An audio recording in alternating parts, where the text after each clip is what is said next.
Sales Babble is sponsored by Pearl Diver, turning website visits into leads.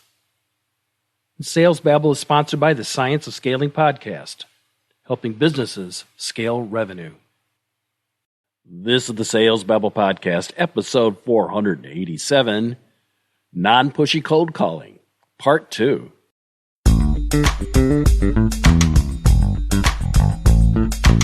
Welcome to Sales Babble, the podcast that shares selling secrets for non-sellers. And now your host, Pat Helmers.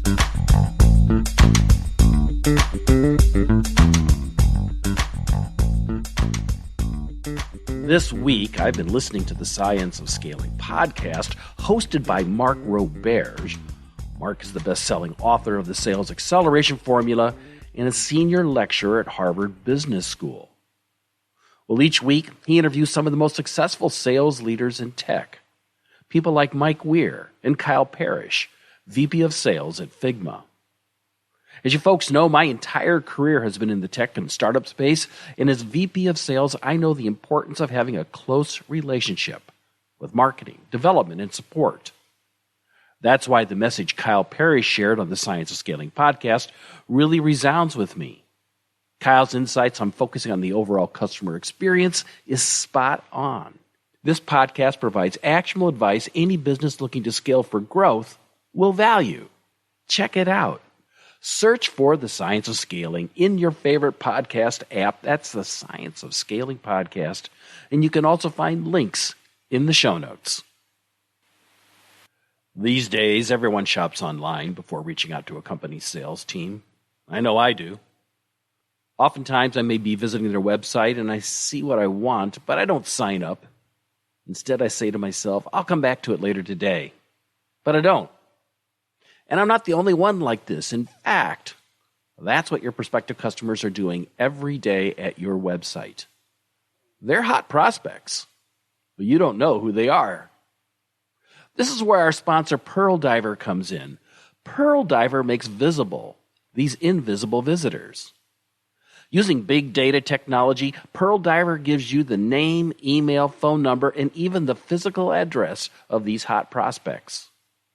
With this demographic data, you can target your ideal clients with an email marketing campaign or go old school with a cold outreach campaign. In either case, you're talking to warm leads who took action to visit your website. You can't get a hotter lead than this. Go to pearldiver.io to view the software, download sample data, and book a demo. Again, that's pearldiver.io. See who's behind the clicks.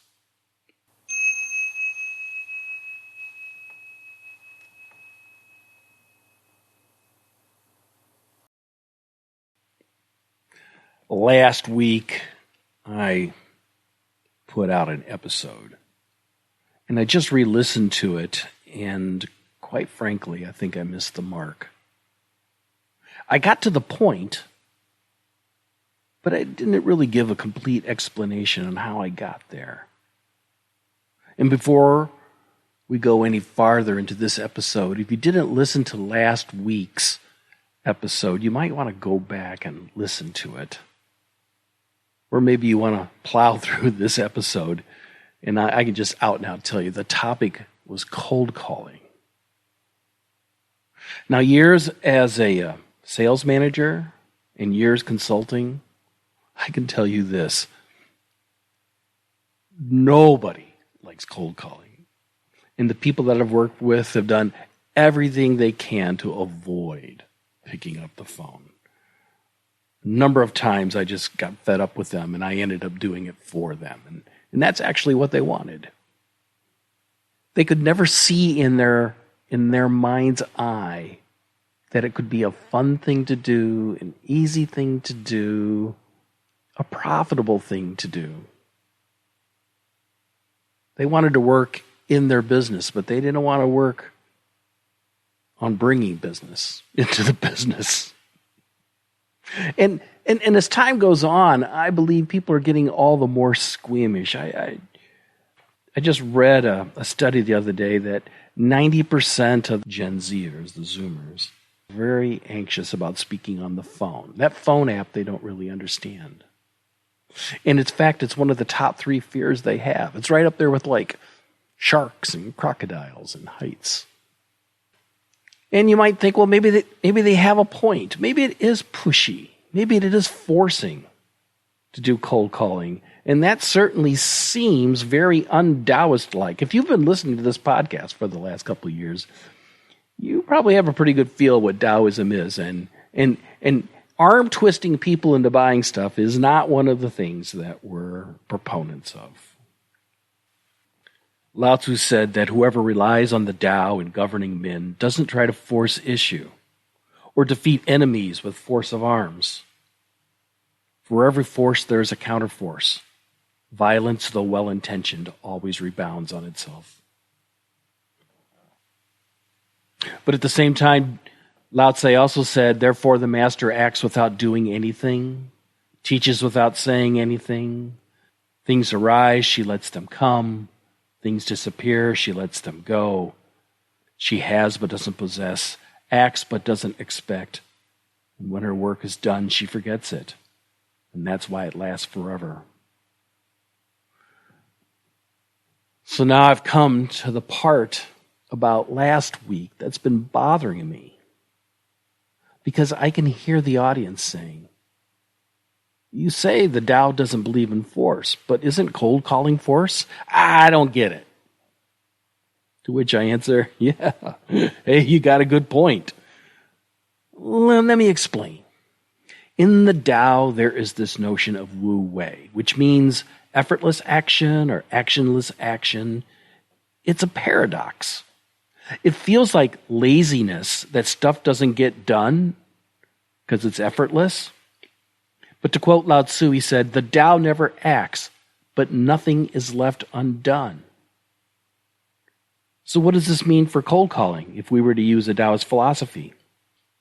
Well, the thing is, people mistake Taoists as being totally passive people who think it's a bad idea to do much of anything.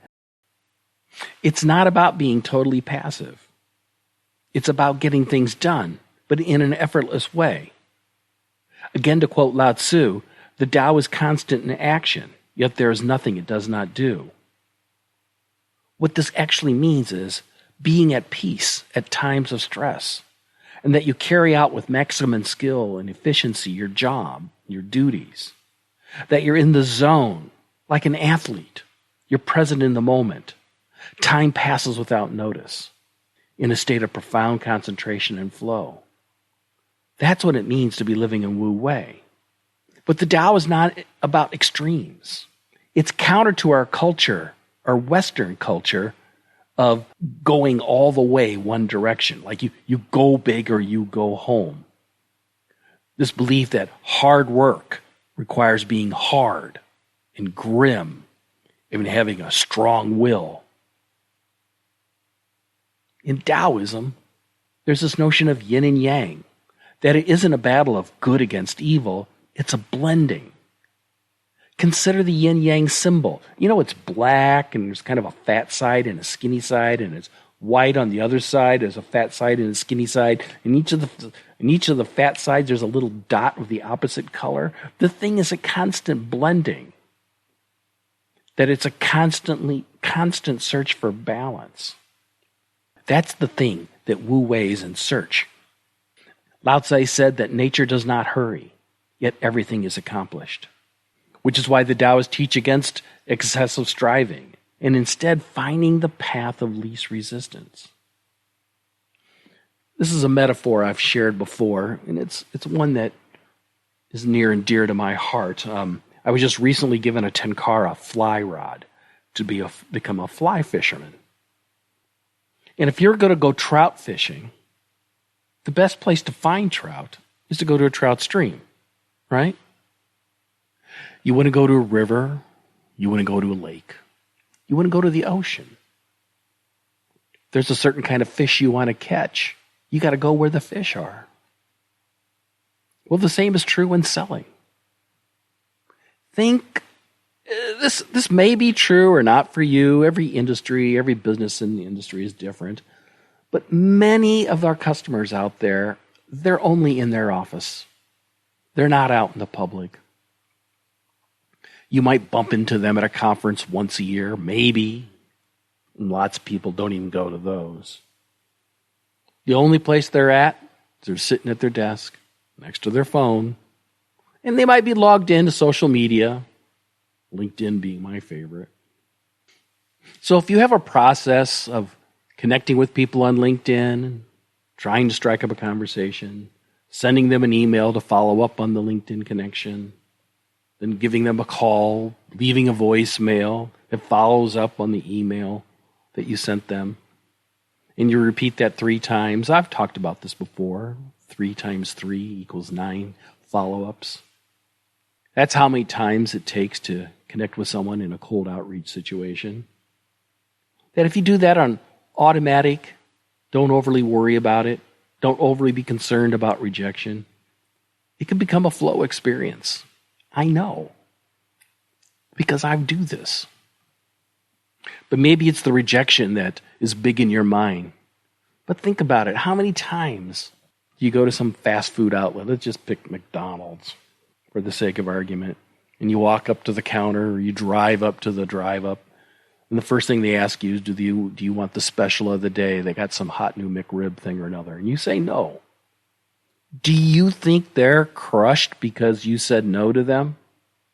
Not at all. They hear it all day long. They realize it's nothing personal.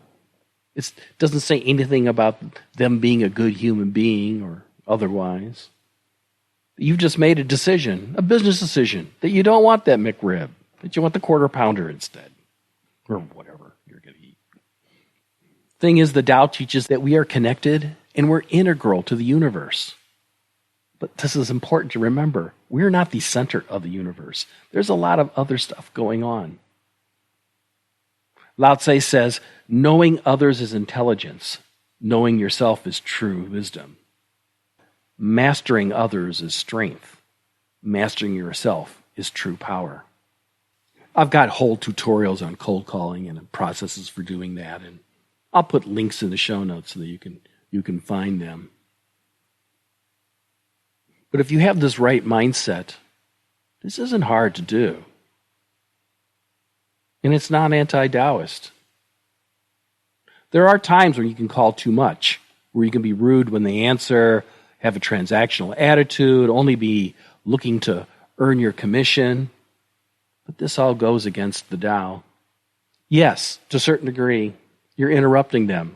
They weren't expecting you when you called.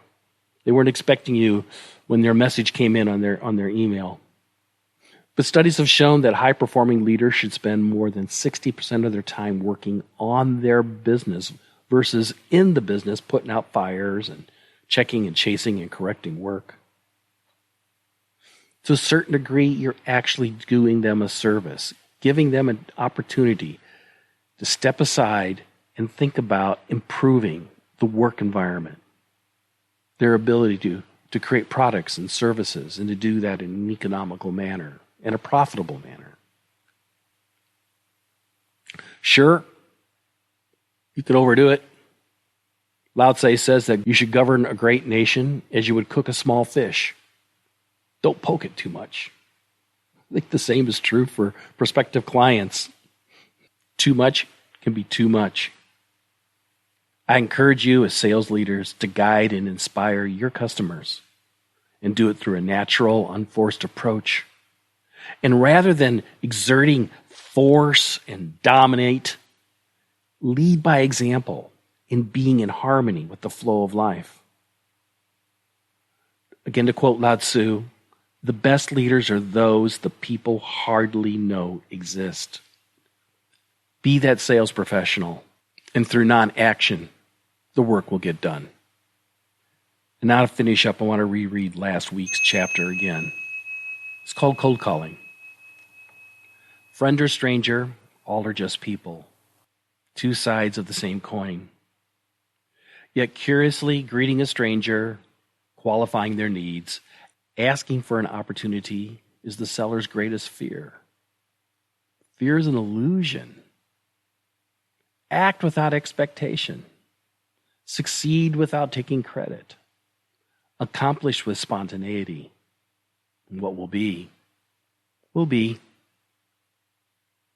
Like I said, I'll have links to last week's episode in the show notes at www.salesbabble.com, along with links to our sponsors, Pearl Diver, See Who's Behind the Clicks, and the Science of Scaling podcast by Mark Roberge.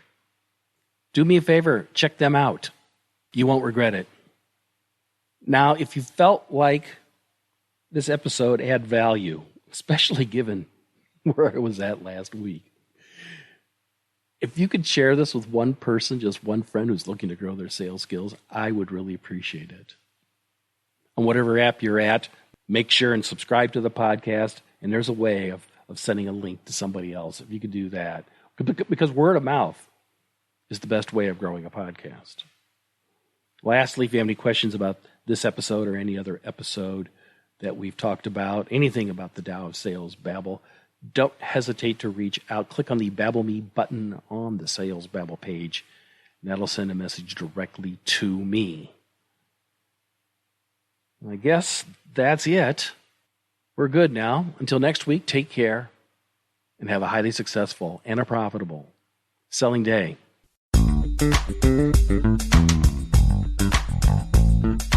Thank you for listening to the Sales Babble podcast. Find us at www.salesbabble.com.